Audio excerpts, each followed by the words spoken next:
नमस्कार, मैं हूं आपके साथ माधुरी तिवारी। एपीएन के लोकप्रिय कानूनी प्रोग्राम लीगल हेल्पलाइन में आपका स्वागत है। इससे हमारे कानूनी विशेषज्ञ रोजमर्रा की जिंदगी की समस्याओं से जुड़े कानूनी मसलों पर आपकी शंकाओं का समाधान करेंगे। आप फोन करके कानूनी राय ले सकते हैं। आज हम आपको रियल एस्टेट या प्रॉपर्टी से जुड़ी कानूनी जानकारी देंगे, साथ में इस मसले से जुड़ी आपकी समस्याओं का समाधान भी करेंगे। अपना आशियाना का सपना सभी को होता है। लोग अपनी जिंदगी की कमाई अपने ख्वाबों के घर में निवेश कर देते हैं। संपत्ति खरीदना विशेष रूप से नए मकान मालिकों के लिए एक भ्रमित करने वाली प्रक्रिया हो सकती है। इसमें बहुत सारे जटिल कदम शामिल हैं और इस्तेमाल की जाने वाली भाषा, शब्द जाल और कानूनी रूप से भरी हुई, जिससे भ्रम पैदा होता है। तो वही खरीदार बिल्डर के हाथों धोखा भी खाते हैं। इसी संदर्भ में आज हम आपको रियल एस्टेट से जुड़े तमाम कानूनों के बारे में बताएंगे और संपत्ति खरीद बिक्री से जुड़े मसलों पर भी जानकारी देंगे। फ्लैट ओनर्स के हक को सुरक्षित रखने के लिए सरकार ने 1 मई 2017 से रियल एस्टेट एक्ट यानी रेरा एक साथ पूरे देश में लागू किया, जो फ्लैट ओनर्स के हकों की रक्षा के लिए बना। तो वहीं एक खरीदार के रूप में आपके कुछ कर्तव्य भी होते हैं, जिनका आपको पूरी तरीके से पालन करना होता है। ऐसा न करने पर जुर्माना भरना पड़ सकता है। देश में कानून राज्य विशिष्ट कानूनों और संघीय कानूनों दोनों द्वारा शासित होते हैं। ऐसा इसलिए क्योंकि संविधान के अनुसार भूमि राज्य सूची के अंतर्गत आती है, जबकि संपत्ति का हस्तांतरण और विलेखों और दस्तावेजों का पंजीकरण समवर्ती सूची के अंतर्गत आता है। इसके कारण संपत्ति खरीदने और पंजीकृत करने की प्रक्रिया जटिल लग सकती है। ये तो थी बुनियादी जानकारी। रियल एस्टेट कानून से जुड़ी कानूनी पहलुओं की ज्यादा जानकारी देंगे हमारे आज के कानूनी विशेषज्ञ अधिवक्ता परमानंद पांडे जी। सर, बहुत स्वागत है आपका। अगर आपका रियल एस्टेट या प्रॉपर्टी से जुड़ा कोई भी सवाल हो तो आप फोन करके राय ले सकते हैं। हमारा नंबर है 0120-6127-937, 0120-6127-938। इस पर आप डायल करके कानूनी राय ले सकते हैं।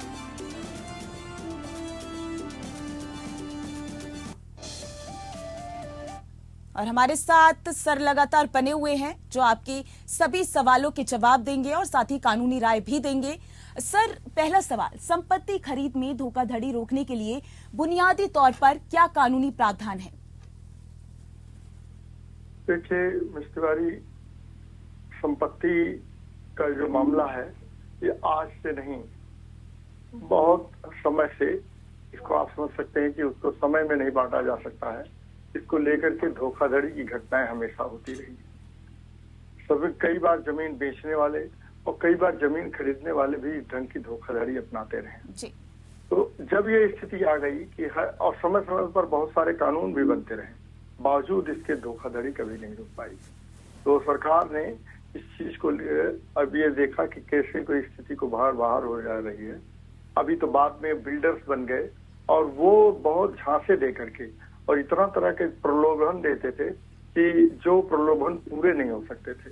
हमसे आज रुपया लिया, उस रुपए को थोड़ा बहुत इन्वेस्ट किया उस कार्य में, फिर उसी रुपए को दूसरे कार्य में लगा दिया, दूसरी प्रॉपर्टी में लगा दिया और फिर दूसरे लोगों को और झांसा देना शुरू कर दिया।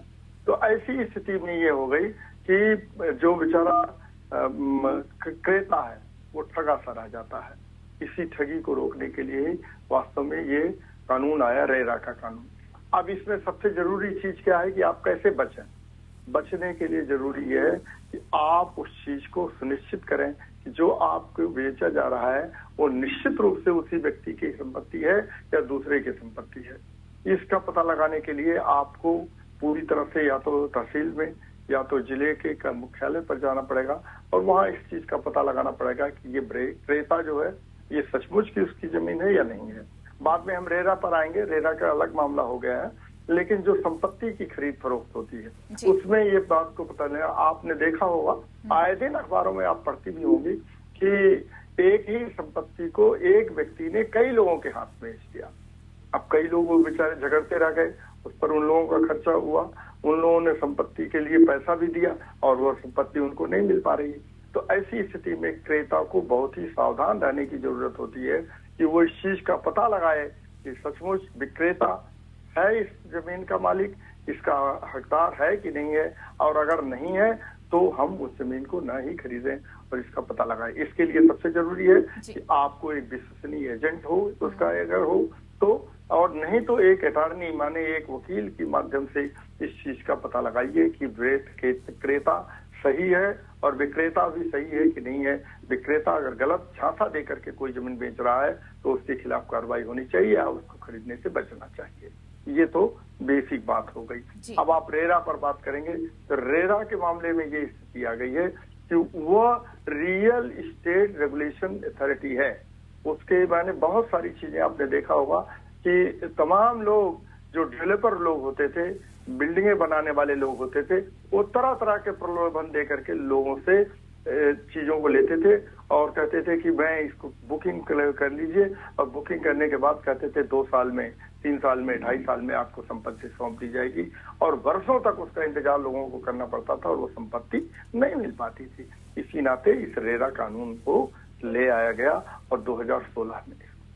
जी सर, अगर हम निर्माणाधीन संपत्ति खरीद रहे हैं तो ये रियल एस्टेट अधिनियम 2016 के तहत आता है। इसके मुख्य प्रावधान क्या है? खरीदारों को क्या सुरक्षा या फायदा इससे मिलता है? इसके बारे में बताइए थोड़ा। जी, आपने एक बहुत अच्छी बात पूछी कि इससे क्या फायदा मिलता है। जी, रेरा जो का कानून जो है ये मार्च 2016 में लोकसभा और राज्यसभा दोनों से पास हुआ। 2016 की मई से ये कानून पूरी तरह से बंद हो गया, लागू हो गया। और इस रेरा को ये पार्लियामेंट का बनाया हुआ कानून है, लेकिन आपने जैसे अपनी प्रारंभिक भूमिका में कहा कि ये कानून जो जमीन जायदाद का मामला है ये एक कंकरेंट सूची में आता है, दोनों का अधिकार होता है। इसमें राज्य का भी अधिकार होता है और इसमें केंद्र का भी अधिकार होता है। लेकिन पार्लियामेंट का पास किए हुए कानून को और राज्यों ने भी थोड़े मोड़े संशोधन के साथ स्वीकार कर लिया है। इस नाते सारे राज्यों में ये लागू होता है। अब आप बात यह है कि किस तरह से ये क्रेताओं के लिए लाभकर होगा, कि ये इस चीज को जानना जरूरी है। अब आप बताइए कि रेरा में पहले तो ये बात की स्थिति थी कि रेरा के पहले जो भी बिल्डर होता था, जो आपको जमीन देने की बात करता था, वो जमीन को ले करके औने पौने दाम पर करता था कि ये खरीदा है दूसरे से, और उसको 2-3 लोगों को बेच देता था। एक ही फ्लैट को कई लोगों के पास ये डेवलपर लोगों ने बेचा है, जिसके कारण लोग परेशान हुए हैं।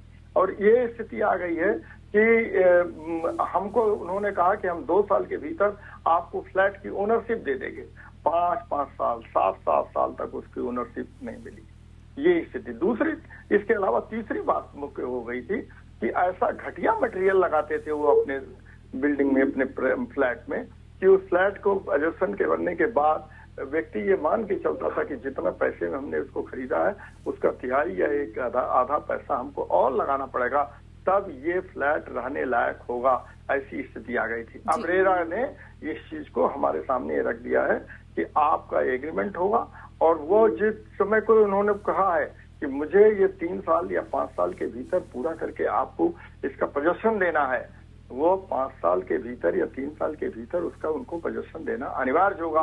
अगर वो नहीं करते हैं तो उनके ऊपर दंड लगाया जाएगा, और यहाँ तक कि अगर मान लीजिए वो बहुत ज्यादा उसमें गलती पाई गई तो उनको जेल भी हो सकती है, जेल की सजा भी हो सकती है। आप देख रहे होंगे कि नोएडा से लेकर के गुड़गांव, ये फरीदाबाद, या हर प्रदेश में, बेंगलोर में, मुंबई में, हर जगह पर इस ढंग की कानून स्थिति आ गई है कि रेरा का मदद लेकर के तमाम क्रेता इस चीज का सहायता पा चुके हैं, और उससे उन लोगों को मदद मिली है कि वो अपने फ्लैट को सही ढंग से ले सकें। और जो उसमें समझौते में लिखा गया है कि हमको इस ढंग की चीजें मिलेंगी, अगर वो चीजें नहीं मिलती हैं तो आप उन बिल्डर से पूरा हर्जाना वसूल कर सकते हैं, उनके खिलाफ कानूनी कार्रवाई कर सकते हैं। ये इस तरह से क्रेताओं के लिए ये इसका फायदा होता है, और विक्रेता जो है आपको झांसा नहीं दे सकता है, गलत सलत चीजें नहीं कर सकता है। यही हमारा फायदा है। जी सर, भारतीय स्टैंप अधिनियम 1899 भूमि से संबंधित स्टैंप शुल्क के भुगतान को नियंत्रित करता है। इसकी अहमियत के बारे में बताइए। देखिए, 1899 का जो इंडियन स्टैंप एक्ट है, 1899 का ये स्टैंप एक्ट उस समय तो अंग्रेजों का शासन इस देश में था।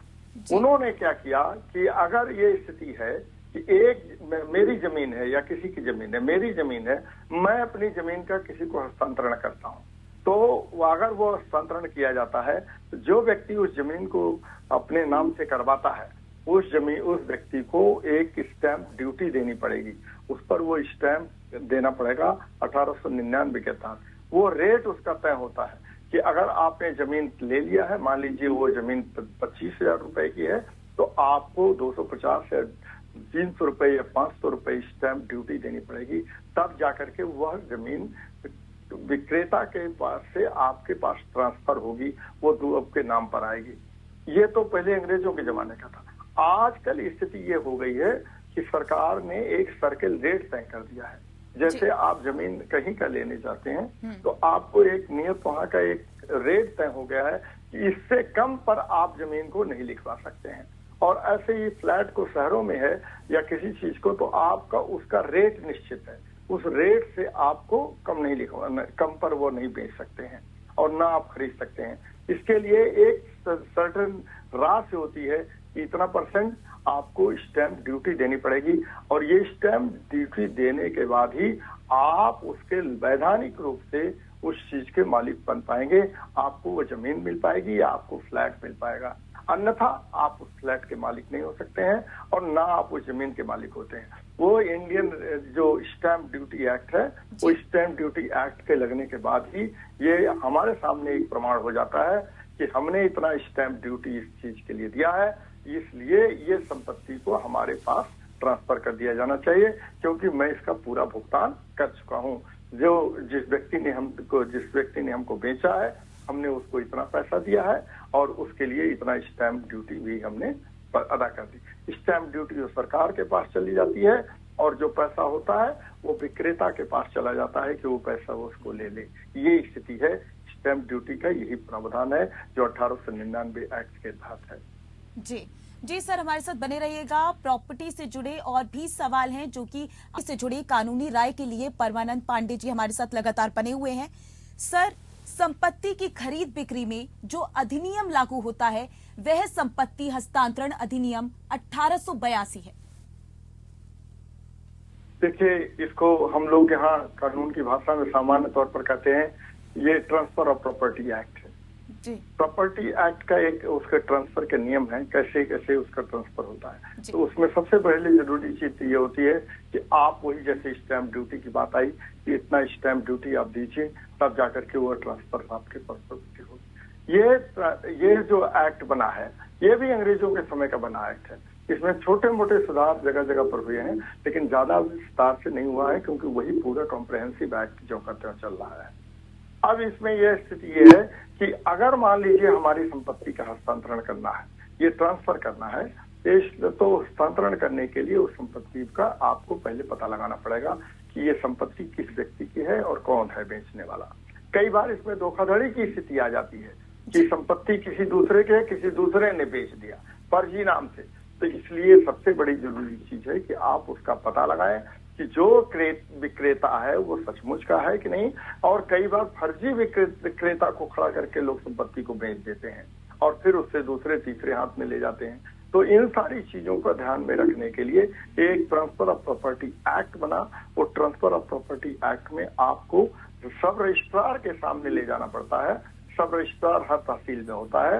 वो सब रजिस्ट्रार जो होता है उपनिबंधक, वो निबंधक 2 गवाहों को साथ में रखने के बाद उस चीज को तय करता है कि देखिए इतनी इसके सर्किल रेट है, आपने इसका इतना पेमेंट कर दिया है, इतना स्टैंप ड्यूटी इस पर लग गई है, अब इसके बाद इसको दिया जाएगा। ये ट्रांसफर ऑफ प्रॉपर्टी एक्ट के तहत किया जाता है।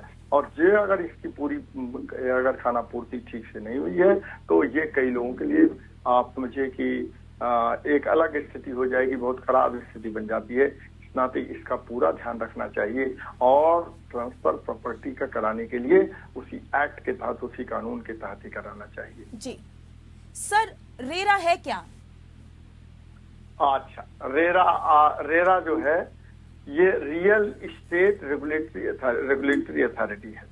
रियल एस्टेट का मतलब कि जो संपत्ति है वो रियल एस्टेट में है जी। ये आपने कहा ना कि बहुत पहले ये स्थिति आ गई थी कि जब हमारे देश में शहरों में खास तौर पर जब रहने की समस्या लोगों को कम होने लगी तो उसके आसपास की जगहों पर लोगों ने धड़ल्ले से जमीन लेकर के और बनाना शुरू कर दिया। और अब ऐसा विकास हुआ कि वहाँ कई बार सड़कें नहीं हुई, न वहाँ पानी का विकास हुआ, न वहाँ पर सीवर लाइन आई, न कुछ और हुआ। तो इस चीज को ध्यान में रखने के लिए एक डेवलपर को ये कहा गया कि भाई आप इस चीज को करते हैं, लेकिन डेवलपर लोग आने लगे, फिर वो धोखाधड़ी करने लगे कि आपसे कभी कुछ बना देंगे, कभी हमारे सामने कोई वादा करेंगे और वादा करने के बाद उसको मुकर जाएंगे। अब आप उसको लेकर के मुकदमेबाजी करते रहिए या अपना सिर पीटते रहिए। फिर ये स्थिति आ गई। तो इसी चीज को ध्यान में रख करके ये इंडियन पार्लियामेंट ने, भारत के संविधान, भारत की संसद ने एक कानून बनाया। इस कानून का नाम रेरा पड़ा, ये रियल एस्टेट रेगुलेशन अथॉरिटी बनी। और उसके तहत ये तय किया गया कि जब आप तय देंगे, तय उसके अनुसार ये करना होगा कि आप उसको पता लगाइए क्या क्या है आपके टर्म्स एंड कंडीशंस रखी गई हैं, कितने समय में आप उसको पूरा करेंगे, कितना उसमें पैसा लेंगे। और अगर मान लीजिए आपने आए दिन बढ़ा देते थे, वो कहते थे आज दाम बढ़ गया है तो हम और बढ़ा देंगे।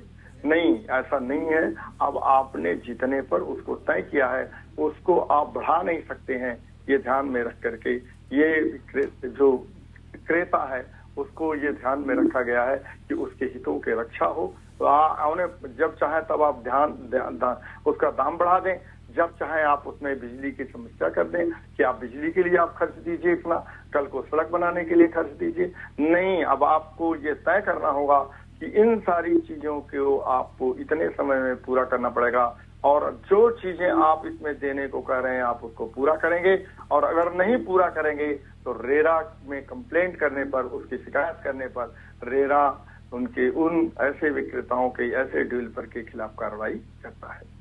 जी सर, क्यों जरूरी हो गया है रेरा? रेरा इसीलिए जरूरी हो गया कि धोखाधड़ी होने लगी थी जी।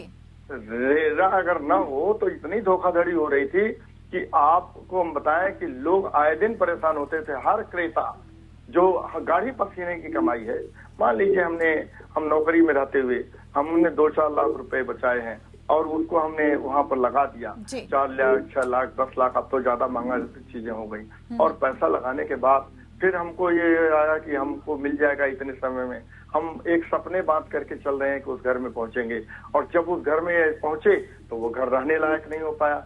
उस घर में कहीं बिजली नहीं लगी है, कहीं सीवर लाइन नहीं लगी है, कहीं और भी चीज नहीं है, कहीं उसमें दरवाजे नहीं लगे हैं। तो इन सारी चीजों को ध्यान में रखते हुए ही रेरा कानून को बनाया गया। रेरा बना है जिससे कि क्रेताओं की रक्षा हो सके, उनके जो उनका हित है उसका संरक्षण किया जा सके।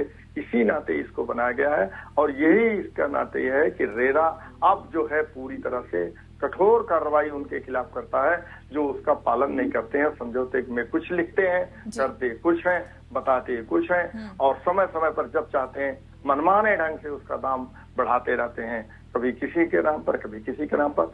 अब ये सारी चीजों का हित रक्षण उसी रेरा के तहत होता है, जिसका पूरी तरह से अनुपालन करना विक्रेताओं को आवश्यक हो गया है। जी सर, बहुत बहुत शुक्रिया हमारे साथ जुड़ने के लिए और प्रॉपर्टी से जुड़ी कानूनी जानकारी देने के लिए। और लीगल हेल्पलाइन में बस इतना ही। नमस्कार।